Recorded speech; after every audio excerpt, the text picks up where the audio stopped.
Hi there, it's Tamara Doris, your Sacramento real estate professional and your Sacramento real estate professor. And back when I was a kid, there was an expression, and it was, put that in your pipe and smoke it, which I never really understood. But now, as a lifelong realtor, I have a totally different understanding of what the term pipe means. And that's what I want to talk to you about today for just a few minutes. When we're looking at properties, when I'm working with buyers, the buyers are always interested in the two most important things, which are roofs, they're important, they're expensive, and HVAC systems. They're important, they're expensive. Depending on the average size home, and I don't like to use the word average size because I sell some houses that are 3,500 square feet and some houses that are 900 square feet. But let's just say the average middle-sized home, like 1,600 square feet, you're gonna pay probably $16,000 for a roof and probably $16,000 for an HVAC. Now, again, don't quote me on that because there's all sorts of different companies. And I want to tell you honestly, just as a side note, if you're looking in Sacramento, there are two companies that I have seen. They're terrible and they're big companies. And I was the victim of one and one of my clients was the victim of another, like literally ripped people off. So I would never say it in public because that's not how I roll. But if you are thinking of getting a new HVAC or, from in the Sacramento area, feel free to message me privately and I will tell you the two that I have seen firsthand, not gossip, not hearsay, firsthand experience of just terrible, terrible pricing, terrible customer service. Okay? So be very careful when you get a new HVAC system.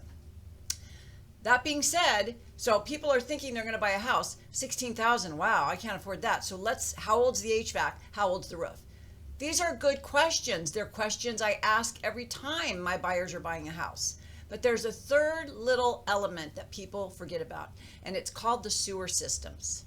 Now, I'm bringing this up because in Sacramento, we have a lot of homes built prior to the 70s and homes that were built after the 70s. But what's the thing that goes wrong with sewer lines is tree roots. So if you have a tree and it's just lovely where it is, but then it grows really big, guess what happens? I have had a listing a couple of years ago where, more than one, but where the tree roots broke up the whole sidewalk. Like it was crazy.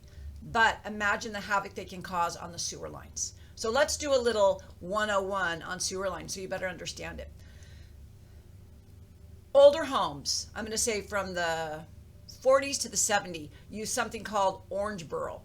Orange burl is a kind of a composite of pressed wood, and it stopped being used in the 70s. Why? Because it falls apart, it deteriorates. It's no good, doesn't work anymore. So if you are in a home in the 70s and prior, there's a possibility that it was made with orange burl. If it was made with orange burl, those pipes can go bad really fast, okay? Then came copper. Now, copper was used even before then, but it was more expensive. So you might find copper in homes like, say, an Old Sac that were built in the 50s. But copper, while it's really, really great, a couple things that can happen with copper is, number one, it's expensive to replace if someone's got to go under there and replace the copper piping. And number two, it can start to leach into the water. We don't want to drink copper. That's not good for us, right? Then came along PVC, which is kind of my husband's career, so he knows PVC very well. And the problem with PVC is it doesn't really stand up well with hot water, but it works. There's probably thousands and thousands of homes in Sacramento that use PVC, so I'm not knocking it. But what builders are using now, which is, and people who are replacing plumbing, they're using something called PEX, and it's new, and it's flexible, and it's long-lived, and it can withstand high heats. So if you want to see what kind of piping sewer lines are in the house that you're buying, if it's PEX, you're at the top of the top. If it's copper, you're really good, and if it's PVC, you're really good. If it's orange burl, that's a problem. Paying $200 or $300 for a sewer inspection, and I want to be clear, a sewer inspection is not included in your average home inspection. Your home inspector will turn all the faucets on in the house and the showers and the bathtubs to make sure that the water pressure is good. They, by the pound, they measure it, and it'll indicate that there could be a problem. But the water pressure could be fine, and then you move in And guess what? I'll tell you what happened to one of my clients. They moved in, 2 days later, they took a shower, and the sewer, I'm talking the icky sewer, backed up in the shower, and it was going all over the house. Okay, so we're going to talk about prevention and then what happens afterwards. So preventing this is just simply having a sewer inspection. Again, that's not your home inspection. The appraiser's not going to look at that. This is something you need to do, and you need to use your own intelligence. If you have an agent like me, then I will help weigh in whether you need to spend that extra few $100s or not, based on the age of the home, the conditions of the home, and rumors of other homes in that area having issues, okay? Because this is my life's work, so I try to find these things out for my buyers. If it's a good deal and you're fine, good, then let's buy the house. But if it's in Orangeboro, I want you to really think twice about that, because those pipes are not lasting. They have not lasted that long. They're not that great. Replacing all of your sewer lines, expensive. So let's talk about what can happen and the outcomes.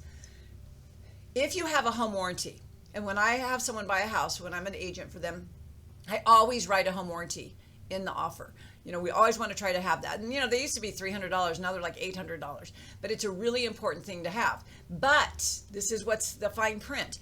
You have to look with the home warranty, depending on who it is, what company, and what it includes. Because oftentimes, home warranties will not cover sewer lines, or they will cover them only in certain situations. For example, I had a client who had a sewer line that was not covered because it was the sewer line got blocked up by a tree that was in their front yard. And the home warranty said, no, we're only covering it if it's a sewer line in the proximity of the house, within the parameters of the house. I thought that was a really bad thing to do. But also, so I don't recommend that company anymore, but also if it's in the street, like if you have a tree in your front yard or your neighbors have a tree and the pipes, because they go all out into the street, right? That's where the sewer collection thing is. And it's wrapped up there. Sometimes, not all the time, not guaranteeing it, don't quote me, but sometimes I have heard rumors that the city or the county will help with it, because obviously that means more people are having the issues. Sometimes it can mean losing a tree, even if it's a really old tree. So these are things we have to keep in mind. A lot of people, like I said earlier, plant trees too close to their home or too close to where the sewer lines are, and then they have problems. Now it's a tool that, my husband has used for years when he was in fire protection systems, because those are just pipes if you think about it, is snakes. And they're those things that plumbers bring, and they have little cameras on them, and they put them down your toilet, and they can see. I had a client who had to have a snake plumber come out because the toilet wouldn't flush and it was overflowing. Not what you want, right? And they put a snake down there, and it ended up being from a tree root that was like, I don't know, maybe 15 feet away from the house. That's how far the roots can go. So these are things that really, really will make a big difference. And by the way, that repair was $4,000. $4,000.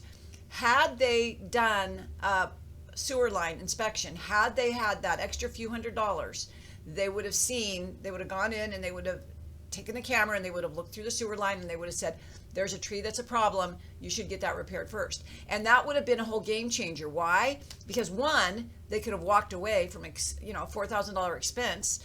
Two, they could have asked for it, provided the report and asked for it for the sellers to pay for it, right? Or three, just sucked it up and got it fixed as soon as they moved in so that it didn't graduate. I mean, it got bigger. It would have probably only been a $2,000 fix that turned into a $4,000 fix. So really, really important that you understand. I hope I gave you some information here that you can take with you with your house hunting. If you are a seller, pay attention to what kind of pipes you have, what kind of sewer line you have. Maybe even have your own sewer inspection before you go to sell your home. It's a no-brainer. When I sell a home like in Newcastle, they have septic. If you are somewhere where there's septic, we're going to check the septic. So why in the world would not checking sewer lines, especially in Sacramento with older homes? To me, it's a no-brainer. Anyway, I hope you found this helpful and useful, and I hope you have a great day. Thank you for watching, and bye-bye for now.